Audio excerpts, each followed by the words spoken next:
Advocate Muhammad Shah എപ്പോഴും പറയുന്നു, ഇപ്പോൾ ഹേമ കമ്മിറ്റി റിപ്പോർട്ട് വന്നതിന് ശേഷവും ഇപ്പോൾ രഞ്ജിത്തിന്റെ കാര്യത്തിലും പറയുന്ന ഒരേ ഒരു കാര്യം എന്ന് പറയുന്നത് രേഖാമൂലമുള്ള ഒരു പരാതി കിട്ടിയിട്ടില്ല എന്നാണ്. അതിലും നിയമപരമായിട്ട് ചില ശരികളുണ്ടല്ലോ. അപ്പോൾ സർക്കാരിന്റെ ഭാഗത്ത് ഒരു തരത്തിലുള്ള വഴികളും ഇല്ല ഇതിലെന്നാണോ? എല്ലാ വഴികളും അടഞ്ഞിട്ടുണ്ട്, ഈ ആരോപണ വിധേയരെ കുറിച്ചുള്ള ഒരന്വേഷണവും നടക്കില്ല ഈ പരാതികൾ ഇല്ല എങ്കിൽ എന്നാണോ? ആ രീതിയിലുള്ള വ്യാഖ്യാനം സാധ്യമാണോ? മറ്റു വഴികൾ സർക്കാരിന് തേടാമല്ലോ. രഞ്ജിത്തിന്റെ കാര്യത്തിലാണെങ്കിൽ അദ്ദേഹം ഒരു സർക്കാരിന്റെ ഒരു പ്രധാനപ്പെട്ട സ്ഥാപനത്തിൽ പ്രധാനപ്പെട്ട പദവി വഹിക്കുന്നയാളാണ്. അദ്ദേഹം മാറി നിന്ന് അന്വേഷണം നേരിടുന്നതല്ലേ ഉചിതം?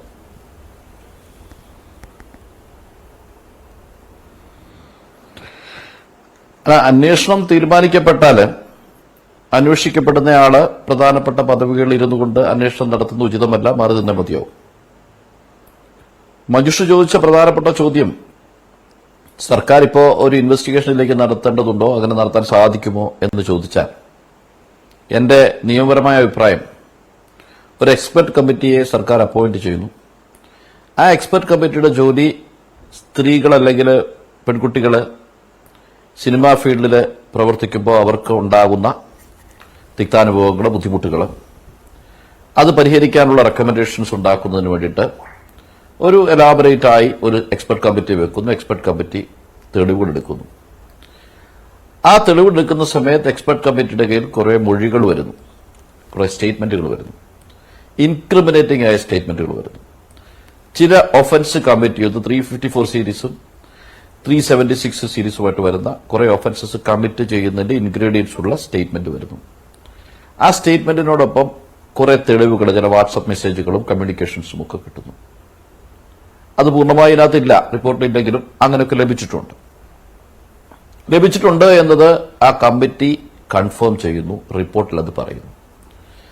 അടുത്ത ചോദ്യം, ഈ contents whether it amounts to an information of commission of a cognizable offence എന്നാണ് എന്റെ ചോദ്യം.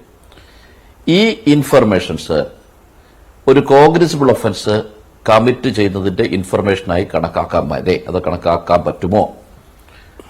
അങ്ങനെ ഒരു ഇൻഫർമേഷനായി അത് കണക്കാക്കിയാൽ പോലീസിന്റെ ഉത്തരവാദിത്വം അതിലൊരു ക്രൈം എടുക്കലല്ലേ എന്ന ചോദ്യത്തിന് എന്റെ മറുപടി, ആ തെളിവുകളും ആ മൊഴികളുമൊക്കെ ഒരു ഒഫൻസ് കമ്മിറ്റ് ചെയ്തു കണ്ട് കാണിക്കുന്ന തെളിവുകൾ തന്നെയാണ്. ആ ഇൻഫർമേഷൻ തന്നെയാണ്. അതിനെ ബേസ് ചെയ്ത് പോലീസിന് മുന്നോട്ട് പോകാം. ആ മുന്നോട്ട് പോകുമ്പോൾ തെളിവുകളായി വന്ന വാട്സ്ആപ്പ് മെസ്സേജുകളൊക്കെ അല്ലെ വാട്സ്ആപ്പിന്റെ സ്ക്രീൻഷോട്ടുകളൊക്കെ ആര് അയച്ചു കൊടുത്തു എന്ന് കാണിക്കാൻ ഉതകുന്നതായിരിക്കാം. അങ്ങനെയെങ്കിൽ അത് ആർക്കയച്ചു എന്ന് കാണിക്കുന്നത് തെളിവുകളുണ്ടാകാം. അതിന്റെ അടിസ്ഥാനപ്പെടുത്തിക്കൊണ്ട് ഒരു ഇൻവെസ്റ്റിഗേഷൻ സ്റ്റാർട്ട് ചെയ്ത് ഈ നമ്പർ ഹോൾഡർ, അതായത് ഈ ടെലിഫോൺ നമ്പർ ഹോൾഡറെ ആയിട്ടുള്ള ആളുടെ പ്രതി ചേർത്തുകൊണ്ട്, അതുപോലെ തന്നെ ഈ ആർക്കാണോ അയച്ചത് അവരിലേക്ക് അവരാണ് വിക്ടിം. ഇവിടെ ഒരു കുഴപ്പം ഇത്രേ ഉള്ളൂ, ഏതൊരു ക്രിമിനൽ കേസിന്റെ ഇൻവെസ്റ്റിഗേഷനിലായാലും അതിന്റെ ട്രയലിലായാലും ഈ 354, 376 തുടങ്ങിയ റേപ്പ്, ഔട്ടേജിംഗ് ദ മോഡസ്റ്റി തുടങ്ങിയ വിഷയത്തിൽ വരുമ്പോൾ അവിടെ ഒരു വിക്ടിം ഉണ്ടാകും. അല്ലെങ്കിൽ ആ പർട്ടിക്കുലർ ഒഫൻസിന്റെ ഇൻഗ്രീഡിയന്റ് എസ്റ്റാബ്ലിഷ് ചെയ്യേണ്ട, അത് തുറന്നു പറയേണ്ട, എനിക്കൊരു എന്റെ മോഡസ്റ്റി ഔട്ട്റേജ് ചെയ്തു എന്ന് പറയേണ്ടത് ഔട്ട്റേജ് ചെയ്യപ്പെട്ടയാണ്. ഇങ്ങനെ പറഞ്ഞുകൊണ്ട് ഔട്ട്റേജ് ചെയ്യപ്പെട്ടു എന്ന് പറഞ്ഞാൽ അവരുടെ മൊഴി വളരെ ഇമ്പോർട്ടന്റ് ആണ്, അവരുടെ സഹകരണവും വളരെ ഇമ്പോർട്ടന്റ് ആണ്. അങ്ങനെ ഒരു കേസ് വരുന്ന സമയത്ത് പോലീസ് ഇൻവെസ്റ്റിഗേഷന്റെ ഭാഗമായി അവരുടെ സ്റ്റേറ്റ്മെന്റ് എടുക്കേണ്ടി വരും. കൺസെന്റിന്റെ ക്വസ്റ്റ്യൻ, ഉദാഹരണത്തിന് ഇപ്പോ മൈനറായ ഒരു കുട്ടിയാണെങ്കിൽ there is no question of consent. കാരണം അത് ഇപ്പോൾ നമുക്കറിയാം, ചൈൽഡ് ലൈനിലൊക്കെ പോയിട്ട് അവർക്ക് ആ ഒഫൻസിലേക്ക് നേരിട്ട് അവർക്ക് പോകാം. പക്ഷെ മറ്റൊന്ന്, കൺസെന്റിന്റെ ക്വസ്റ്റ്യൻ 376 വരുമ്പോൾ അവരുടെ മൊഴി, വിക്ടിമിന്റെ മൊഴി മെറ്റീരിയൽ ആവുകയാണ്. വിക്ടിം ഒരു സ്റ്റേറ്റ്മെന്റ് ഒരു എക്സ്പെർട്ട് കമ്മിറ്റിയുടെ മുമ്പിൽ കൊടുത്തിരിക്കുന്നു, കൺസെന്റഡ് അല്ലാത്ത കോയർഷൻ വഴി, അൺഡു ഇൻഫ്ലുവൻസ് വഴി, ഫിയറിന്റെ പേരിൽ ഞാൻ ഇങ്ങനെ സെക്ഷലി അബ്യൂസ് ചെയ്യപ്പെട്ടിരിക്കുന്നു എന്ന് സ്റ്റേറ്റ്മെന്റ് കൊടുത്തിട്ടുണ്ട്. ആ സ്റ്റേറ്റ്മെന്റ് ഒരു റിട്ടൺ ഫോമില് ഒരു മൊഴിയായി പോലീസ് എടുത്ത് അതിൽ അവർ കൺഫേം ചെയ്ത് നിൽക്കുന്നുണ്ടെങ്കിൽ അതിന്റെ പ്രതികളിലേക്ക് ഇൻവെസ്റ്റിഗേഷൻ കൊണ്ടുപോകുന്നതിന് യാതൊരു തടസ്സവുമില്ല. പക്ഷെ അതിന് സർക്കാരിന്റെ ഒരു ഇച്ഛാശക്തി ഇക്കാര്യത്തിൽ വേണമല്ലോ. നിയമപരമായി നോക്കുമ്പോൾ ഈ പരാതി അവിടെ മസ്റ്റാണ്. പക്ഷേ സർക്കാരിന്റെ ഒരു ഇച്ഛാശക്തി ഉണ്ടെങ്കിൽ ആദ്യം അന്വേഷണം നടത്തിക്കാം, ഈ മൊഴി കൊടുക്കുവാനായിട്ട് മൊഴി കൊടുക്കുവാനുള്ള സാഹചര്യം ഉണ്ട് എന്ന് ഇവർക്ക് ബോധ്യമാകണമല്ലോ, ഈ പരാതി പറയുന്നവർക്ക്. കാരണം അങ്ങനെയുള്ള സാഹചര്യം ഇല്ലാത്തത് കൊണ്ടാണല്ലോ അവർക്ക് രഹസ്യമായി പോയി ഇവിടെ ഈ കമ്മിറ്റി മുൻപാകെ മൊഴി നൽകുവാണ്ടി വന്നത്. അവിടെ സിനിമാ സംഘടനകൾക്ക് മുന്നിൽ പോലും പരാതി നൽകിയവരുമുണ്ട്, നൽകാത്തവരുമുണ്ട്. മടിച്ചതിന് കാരണം പേടി കാരണമാണ്, വിലക്ക് വരുന്നു എന്നുള്ള പേടി കാരണം. അപ്പോൾ അങ്ങനെ ഒരു സാഹചര്യത്തിൽ പോയി മൊഴി കൊടുത്തവരോട് വീണ്ടും പരാതി നൽകുവാൻ ആവശ്യപ്പെടുകയല്ലല്ലോ സർക്കാർ ചെയ്യേണ്ടത്.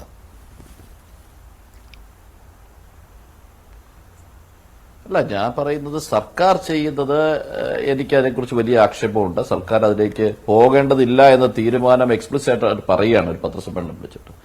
അതൊക്കെ തെറ്റായ കാര്യമാണ്. ഞാൻ പറയുന്ന ഒരു ഇൻഡിപെൻഡന്റ് കേസ്, ഇപ്പൊ 50 കേസ് ഉണ്ടെന്നിരിക്കട്ടെ, അതിലൊരു പർട്ടിക്കുലർ കേസിൽ വിക്ടിം പൂർണ്ണമായും ഇതിനോട് സഹകരിക്കും. പോലീസ് ക്രൈം എടുക്കണം, ക്രൈം എടുക്കാനുള്ള ഇൻഫർമേഷൻ കിട്ടിക്കഴിഞ്ഞു, ക്രൈം എടുത്ത് മുന്നോട്ട് പോകുമ്പോൾ വിക്ടിം അതിനോട് സഹകരിച്ചാൽ അവിടെ ഒരു പ്രോസിക്യൂഷൻ പ്രോപ്പറായിട്ട് നടക്കും, ഒരു ട്രയൽ, ഒരു കൺവിക്ഷൻ കിട്ടും. വിക്ടിം അതിനോട് സഹകരിക്കുന്നില്ല എന്ന് തീരുമാനിച്ചാൽ ആ ക്രൈം ഒരു റെഫർ ചാർജിൽ പോയി അവസാനിക്കും. ആ റെഫർ ചാർജിലേക്ക് അവസാനിപ്പിക്കുമ്പോൾ ഇതൊക്കെ തെറ്റായ കാര്യമാണ് എന്ന ആക്ഷേപം വരും. അതുകൊണ്ട് നമ്മൾ പൊതുസമൂഹം, അഭിഭാഷകരായാലും മീഡിയാസ് ആയാലും പോലീസായാലും പൊതുസമൂഹമൊക്കെ അത്തരം വിക്ടിംസിന് കോൺഫിഡൻസ് കൊടുക്കണം. കാരണം whatever you said before the committee you can give it to the police also. എന്നിട്ട് അവർക്ക് അതിനെന്താ പറഞ്ഞ അതിന്റെ പ്രൈവസി പ്രൊട്ടക്ട് ചെയ്തുകൊണ്ട് തന്നെ ചെയ്യാനുള്ള പ്രൊവിഷൻസ് നമുക്കുണ്ട്. ശരിയാണ്. പക്ഷെ ദൗർഭാഗ്യവശാൽ അങ്ങനെ ഒരു കോൺഫിഡൻസ് കോൺഫിഡൻസ് കൊടുക്കാൻ ഇവരെ സാധിച്ചിട്ടില്ല രാഹുൽ ഈശ്വർ. അത് മാത്രമല്ല, ഈ രഞ്ജിത്തിന്റെ വിഷയത്തിൽ എങ്ങനെയാണ് ഷാ താങ്കളുടെ ഒരു നിലപാട്? മഞ്ജുഷ് ഒരു ചോദ്യം ചോദിച്ചോട്ടെ. രാഹുൽ ചോദിച്ചോളൂ. മുഹമ്മദ് ഷാ സാറിനോടാണ്. അദ്ദേഹത്തിന്റെ നിയമപരിജ്ഞാനത്തിന്റെ 10,000-ലൊന്നും എനിക്കില്ല. സാർ, 2 കാര്യങ്ങൾ. ഒന്ന്, 1977 കർണാടക എൻക്വയറി കമ്മീഷന്റെ കേസിൽ സുപ്രീം കോടതി 8B എന്ന സെക്ഷനെ കുറിച്ച് പറയുന്നുണ്ട്. ഇത് തന്നെ 1988 കിരൺ ബേദി കേസിലും പറയുന്നുണ്ട്. അതായത് ഒരു വ്യക്തിയുടെ റെപ്യൂട്ടേഷന് ഹാനികരമായ ഒരു കാര്യം ഒരു റിപ്പോർട്ടിലുണ്ടെങ്കിൽ ആ റിപ്പോർട്ട് പുറത്തുവിടുന്നതിന് മുമ്പോ ആ റിപ്പോർട്ട് എക്സ്പോസ് ചെയ്യുന്നതിന് മുമ്പോ അയാളുടെ നിലപാട് കൂടെ കേൾക്കണം. അങ്ങ് ഈ പറഞ്ഞതുപോലെ ഒരു പുരുഷനെതിരെ ഒരു ആരോപണം വന്നു, അവസാനം നമ്മുടെ മീഡിയക്കാരെ എടുത്തിട്ട് അലക്കി, അവസാനം വ്യാജ ആരോപണമാണ്, ഈ പെൺകുട്ടിക്ക് കേസ് മുമ്പോട്ട് പോകാൻ താല്പര്യമില്ലെന്ന് പറഞ്ഞാൽ അയാൾക്ക് സംഭവിച്ച സമൂഹത്തിലെ മാനഹാനിക്ക്, അയാൾക്കെതിരെ സംഭവിച്ച വ്യാജ പരാതിക്ക് ആര് സമാധാനം പറയും? അങ്ങനെ ഒരു ഡയറക്ടറും പ്രൊഡ്യൂസറും കഴിഞ്ഞ 6-8 മാസത്തിൽ നമ്മൾ 2 പേരെ കാണുകയുണ്ടായി. അവസാനം കോടതികൾ പോലും ഇയാൾക്ക്, അതായത് മറുഭാഗം പോലും നോക്കാതെ ജാമ്യം കൊടുക്കുകയും അവരെ കോടതികൾ സംരക്ഷിക്കുകയും ചെയ്തു. കൺസെന്റോടുകൂടി ഒരു റിലേഷൻഷിപ്പ് പോയതിനു ശേഷം പിന്നീട് വ്യാജ പരാതി കൊടുത്തതാണെന്ന് കണ്ട്. അപ്പോ ഈ പറയുന്ന രീതിയിൽ നമ്മുടെ ഉമ്മൻചാണ്ടി സാറിന്റെ ഏറ്റവും വലിയ വിക്ടിമല്ലേ? ഒരു കമ്മീഷന് മുമ്പിൽ പരാതി സരിത കൊടുത്തിട്ടും അവസാനം ഉമ്മൻചാണ്ടി സാറിനെ എത്രമാത്രം അവഹേളിച്ചു, അധിക്ഷേപിച്ചു, അദ്ദേഹത്തിന്റെ കുടുംബത്തെ എത്രമാത്രം അധിക്ഷേപിച്ചു. അപ്പൊ ഉമ്മൻചാണ്ടി സാറിന്റെ ഗതി ബാക്കിയുള്ളവർക്ക് വരാൻ കൂടി ഇത് ഇടയാകില്ലേ?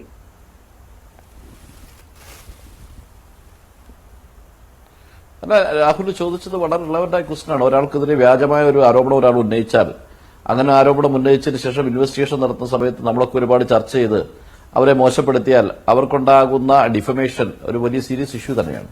പക്ഷേ എന്നതുകൊണ്ട് ഒരാൾക്കൊരു വിക്ടിമിന് ഒരു ഗ്രീവൻസ് ഉണ്ടെങ്കിൽ ആ ഗ്രീവൻസ് അഡ്രസ് ചെയ്യേണ്ടതില്ല നമുക്ക് പറയാൻ സാധിക്കുമോ? അങ്ങനെ ഒരു ഗ്രീവൻസ് അങ്ങനെയും സംഭവിക്കുന്നുണ്ട്. ചിലതൊക്കെ വ്യാജമാകാം, ചിലതൊക്കെ ഒറിജിനലായി സംഭവിച്ചതുമാകാം. സംഭവിച്ചതിന്റെ ശരി തെറ്റുകൾ പരിശോധിക്കണമെങ്കിൽ ഒരു ഇൻവെസ്റ്റിഗേഷൻ വേണ്ടി വരും.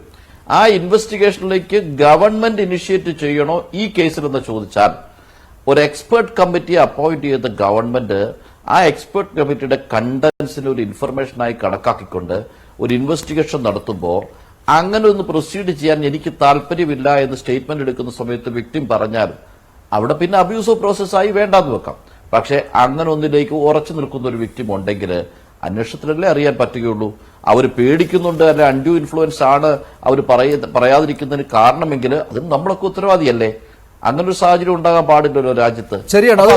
ഉഷ കുറച്ചുകൂടി ക്ലാരിറ്റിയോടുകൂടി അത് പറയും. ഉഷ, ഇതെല്ലാം ഈ പേടി കാരണം തന്നെയല്ലേ ഈ പരാതിയുമായിട്ട് രംഗത്തെത്താൻ